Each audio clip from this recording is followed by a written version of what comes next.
Forum സെന്ററിൽ പോയിട്ടുണ്ടായിരുന്നു. അപ്പോൾ ഒരു നോസ്റ്റിക് വാങ്ങിച്ചിട്ടുണ്ടായിരുന്നു കേട്ടോ. ഞാൻ വിചാരിച്ചു ഇതൊന്ന് ട്രൈ ചെയ്ത് നോക്കാമെന്നുള്ളത്. ഇങ്ങനെ ഉണ്ടെങ്കിൽ നോക്കാമല്ലോ. ഇത് ഈസി ബൈ വാങ്ങിച്ചിട്ടുള്ളതാണ്. 99 ആണ് കേട്ടോ ഇതിൻ്റെ ചാർജ് വന്നിട്ട്. പിന്നെ മുക്കിലാണെങ്കിലും അത്യാവശ്യത്തിലേറെ ബ്ലാക്ക് ഹെഡ്സ് ഉണ്ട്. പിന്നെ അതൊക്കെ ഒന്ന് റിമൂവ് ചെയ്യാമെന്ന് വിചാരിച്ചു. എന്തായാലും നോക്കാം നമുക്ക് വർക്ക് ആവുന്നുണ്ടോ. ഞാൻ മൂക്കിട്ടൊന്നും റിമൂവ് ചെയ്തിട്ടില്ല.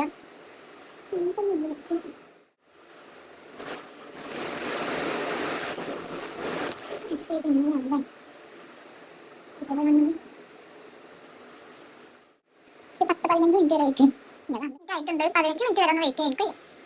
നമുക്ക് പേര് ചെയ്ത് നോക്കാം. ഇവിടെ നിന്നും വേദനയില്ല, പക്ഷെ നല്ല വേദനയുണ്ട്.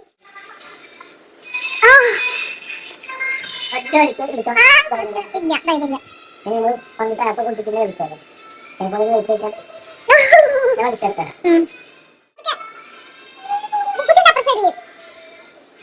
പിന്നെ എന്തൊക്കെ ഉണ്ട് കുട്ടികളെ